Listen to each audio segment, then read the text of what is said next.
the entire world. And by the entire world, I mean your mom, your dad, your car, your school, and you. The thing I'll be discussing today is matter. So what is matter at a fundamental level? By that, I mean what are the most insidious properties of matter that apply to every form of matter? Well, first of all, matter has 5 forms. There's a new form that's made only in laboratories called Bose-Einstein condensate. There's another form which is found only in the Earth's atmosphere, on Earth, but in the solar system and in the universe, it is the most widespread type of matter. That's called plasma. Then there are the 3 normal types of matter that we all know of. There's solids, liquids, and gases. Solid examples include skateboards, pencils, and hats. Liquid could be the water you might be drinking while listening to this video, the milk you might be drinking in the morning, or the orange juice you might be drinking with lunch. By gases, it means the air you're breathing, and also other types of condensed gases, such as condensed helium, wind from a fan, hot air, which is lighter than air and therefore floats in a hot air balloon, and the steam that comes off of whenever water boils. Some other main properties of matter include that matter makes up everything in the universe, like I just mentioned, and all matter can be broken down into smaller stages. For example, matter can be broken down into molecules, into atoms, and so on. So what are the properties of all types of matter? Well, matter has different types of properties. It has physical properties, like the ones in this picture I'll tell you in a second, and chemical properties, which explain how they react with different types of elements. Physical properties of matter include how it looks, how much mass it has, how much volume it has, what is its relative density, meaning its density in comparison to its mass, what is its solubility, meaning how easily does it dissolve in water, and what color, odor, what state of matter it is in out of the 5 that I mentioned earlier, and whether it has the ability to conduct electricity and heat or to insulate against electricity and heat. Other properties of matter include magnetism, which makes 2 elements that are both magnetic attract or repel each other. These metals, they're all metals, include iron, nickel, and cobalt. Solubility is how easily something dissolves in water, which I mentioned earlier, and buoyancy shows how easily something can float.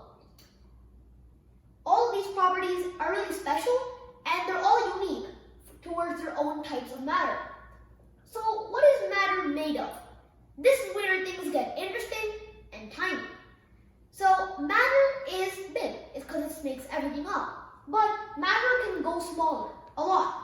Matter is first of all made of molecules, and approximately like 1 million of them can fit on the end of a sheet of paper.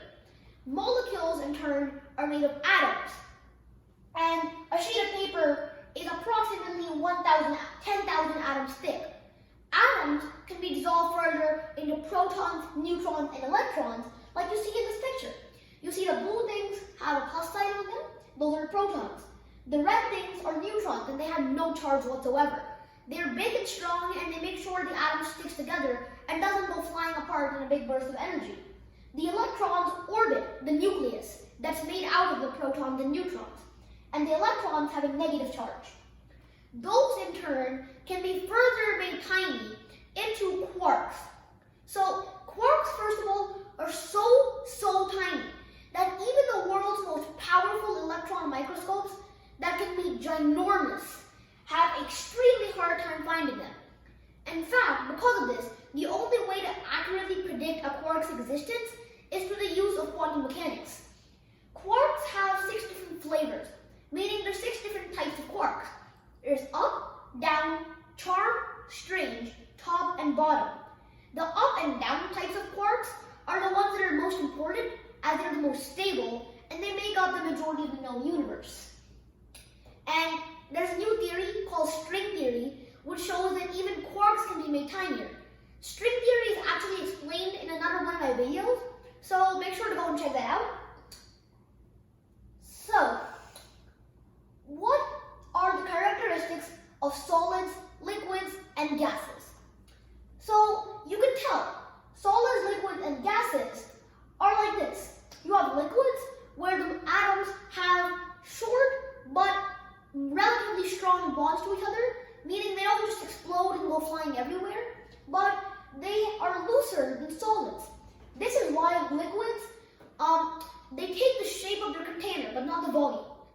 volume. Solids. As you can see in this picture, they have extremely tight bonds to each other, which makes it so they can't move at all. The only way they can move at all is to vibrate. They can vibrate from place to place, but they can't break their molecular structure. This is why solids have a set volume along with a set shape. And in this entire thing, you have the solids and the liquids, and then you have the one person that doesn't want to be like either of them. You have the gas. Gas is different from solids and liquids because the atoms inside gas have no bond at all, like zero. They go flying all over the place, and they always take the shape of their container. But listen up, this is why gases are unique. Along with taking the shape of their container, they take the container's volume. And that's unique because volume is one of the most important characteristics of all matter. The only quality that gases have that's unchanged, always, is the amount of mass that a set quantity of gas has. And this text just explains what I just told you. There are some more qualities, though, to the properties of solids, liquid, and gases. Solids have a definite shape, fixed volume, they cannot be compressed. You can't make them tinier with the same volume and stuff. Liquids cannot be compressed either because they have a set volume. They take the shape of their container, but they do have a fixed volume. You can have a glass of liquid that has, say, a volume of 1 liter cube, and if you put that into another container that's in the shape of a sphere, the total liquid in there is still going to be 1 liter cube. Gas takes the shape of its container, has volume of container, and can be compressed. This is because gas has no definite volume, and you can just compress gas that if you take, like, say you have a huge container that's filled with a set amount of gas. You can just take the container and say you make it 100 times smaller. The gas you have in that container will just become 100 times more concentrated. Its volume will go down by 100, its relative density will go up by 100 times. And yeah, there are other qualities as well, such as for liquids, it includes viscosity, which is how easily something flows. Think of it like this. You have water from one glass, you're pouring it into another glass. No big deal, right? It's easy to pour, it doesn't get stuck midway. Now think about honey. You take cold honey and pour it from one glass into the other. It's going to take much longer than it will for water because honey has a very high viscosity, meaning honey is a rebel and doesn't exactly want to be poured fast.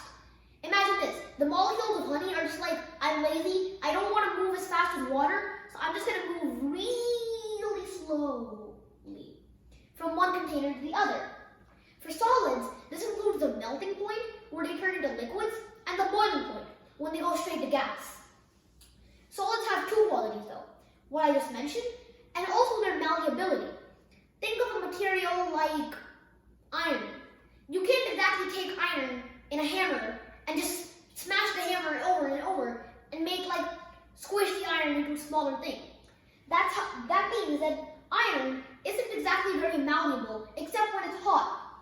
This is why some metals are also more valuable than others, such as gold. In addition to gold being shiny and everyone wanting it, gold is very malleable. Even at its full solid state, even when it's really cold, you can still take a hammer or even just your hand. Literally just your hand, and if you press correctly, you can squeeze the gold into a different shape. For gases don't exactly have a unique quality like malleability or viscosity, but they do have something that makes them the odd man out. They have the ability to take on the shape of their container and the volume, and they're also one of the only types of matter which can be compressed into a smaller shape. So I hope you enjoyed my presentation. If you did, remember to like,